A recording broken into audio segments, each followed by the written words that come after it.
नमस्कार, मी पंजाब डक. राज्यात देखील आणखीन 1 सप्टेंबर पर्यंत बऱ्याच भागामध्ये विखुरलेल्या स्वरूपाचा पाऊस पडणार आहे. मग ते कसा पडणार आहे तुम्हाला एक सांगतो. तर त्या जिल्ह्याचे देखील नाव सांगतो.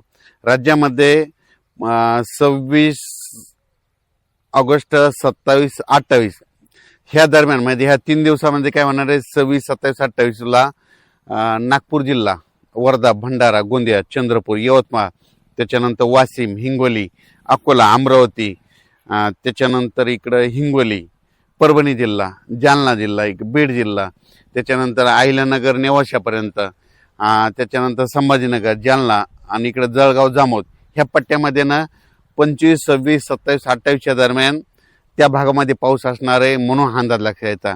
राज्यातला सगळीकडला पाऊस एकदम सगळीकडे पडणार नाही, काही काही भागात पडणार आहे, फक्त वेगवेगळ्या भागात पडायला. म्हणून परत एकदा सांगतो, 25 ऑगस्ट पासून ते 28 ऑगस्ट, 25, 26, 27, 28 या 4 दिवसामध्ये इकडं नेवासा, कोपरगाव, अहिल्यानगर ते भाग, त्याच्यानंतर संभाजीनगर, त्याच्यानंतर बीड जिल्हा, बीड जिल्ह्याचा उत्तरेकडील भाग, त्याच्यानंतर इकडं गेवराई, इकडं परभणी जिल्हा, हिंगोली जिल्हा, नांदेड जिल्हा, वाशिम जिल्हा, बुलढाणा जिल्हा, अकोला, अमरावती, वर्धा, नागपूर, भंडारा, गोंदिया, चंद्रपूर, यवतमाळ ह्या परिसरामध्ये मात्र 25 ते 28 ऑगस्टच्या दरम्यान भाग बदलत पाऊस पडणार आहे. म्हणून त्या शेतकऱ्यांनी अंदाज लक्षात घ्यावा.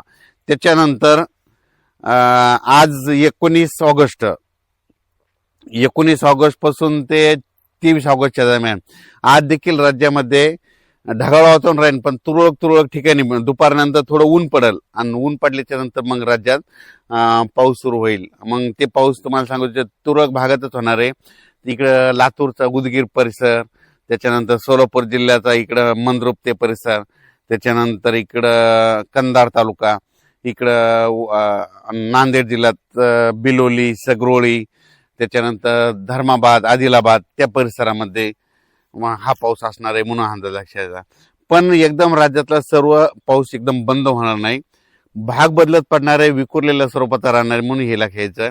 त्याच्यानंतर कोकणपट्टीचा मात्र ते पाऊस चालूच राहणार आहे. म्हणून कोकणपट्टीच्या त्या शेतकऱ्यांनी देखील अंदाज लक्षात घ्यायचा. राज्यात देखील 1 सप्टेंबर पर्यंत पाऊस असणार आहे, पण ते काय होणार आहे, 10 मिनिटाचा, 20 मिनिटाचा, अर्ध्या तासाचा असाच पडणार आहे, सर्वदूर पडणार नाही. म्हणून सर्व शेतकऱ्यांनी अंदाज लक्षात घ्यायचा. स्थानिक वातावरण तयार होऊन असाच पाऊस पडत राहणार आहे.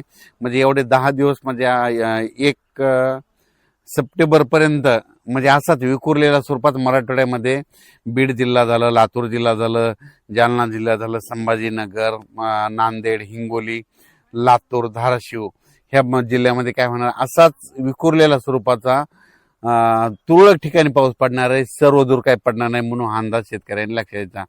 आणि त्याच्यानंतर पश्चिम महाराष्ट्राकडं सोलापूर जिल्हा, सांगली जिल्हा, अहिल्यानगर, पुणे या पट्ट्यातल्या जे शेतकरी तर त्यांना देखील सांगू इच्छितो की तुमच्याकडं सध्या तरी म्हणजे 1 सप्टेंबर पर्यंत तरी मोठा पाऊस नाही.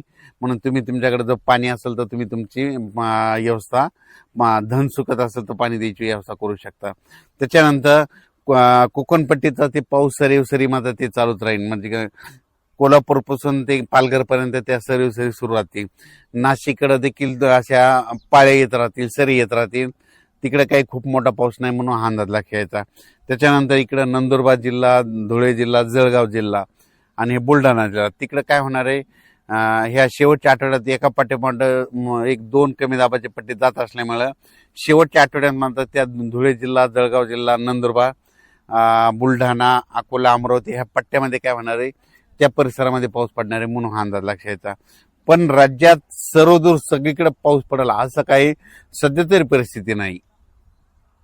महाराष्ट्रात म्हणजे पश्चिम महाराष्ट्र, मराठवाडा इकडे पाऊस नाही येण्याचं कारण सांगतो. काय झालं की एक बंगालच्या खाडीमधून जे कमी दाबाचे पट्टे तयार होतात ते काय होईल तर ते नागपूरकडून इकडं मध्य प्रदेशकडून इकडं गुजरात, राजस्थानकडे 2 चालले. तर मग ते जात असताना ते जोपर्यंत शांत होत नाहीत तोपर्यंत आपल्या इकडे पाऊस पडणार नाही. म्हणून हा अंदाज लक्षात येतात. तसंच आता देखील परत 2 कमी दाबाचे पट्टे आहेत, ते लो प्रेशर आहेत, ते जाणार आहेत. त्याच्यामुळे काय होणार आहे, ते विदर्भातच पाऊस पडणार आहे. मराठवाड्याकडं आणि पश्चिम महाराष्ट्राकडे खूप काही मोठा पाऊस पडणार नाही. स्थानिक वातावरण तयार होऊनच मराठवाड्यामध्ये 7 जिल्ह्यामध्ये असाच तुरळक भागात पाऊस पडणार आहे. म्हणून ज्यांच्याकडे पाण्याची व्यवस्था असेल तर तुम्ही पाणी देण्याची व्यवस्था करू शकता. कारण की ना खूप काय असा मोठा ओढे नाले वाल असा सध्या तरी राज्यात पाऊस नाही. मग राज्यात मग पाऊस कधी येणार तर राज्यात सप्टेंबरच्या पहिल्या आठवड्यात मग राज्यात पाऊस येणार आहे आणि ते मात्र जोराचा पाऊस असणार आहे.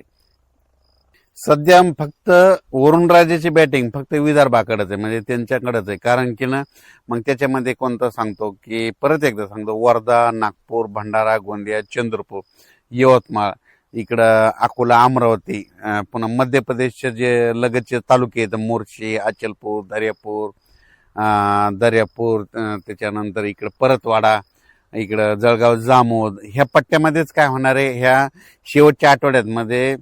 आता म्हणजे 18 ऑगस्ट ते 30 ऑगस्ट पर्यंत त्या परिसरामध्ये विदर्भातच पाऊस पडणार आहे. परत एक कमी दाबाचा पट्टा तयार होईल, ते बी विदर्भात पडेल. पण त्याचा पाऊस खूप लय झालं तर ह्या शेवटच्या आठवड्यात काय होईल की नांदेड जिल्हा एक घेईल, त्याच्यामध्ये हिंगोली एक घेईल, त्याच्यानंतर परभणी जिल्ह्यात काय भाग घेईल. म्हणून तिथपर्यंत परभणी जिल्ह्यातच येईल. त्याच्या पुढे काही ते पाऊस सरकणार नाही, कारण की ते पाऊस तिथंच स्थिर होऊन जाईल.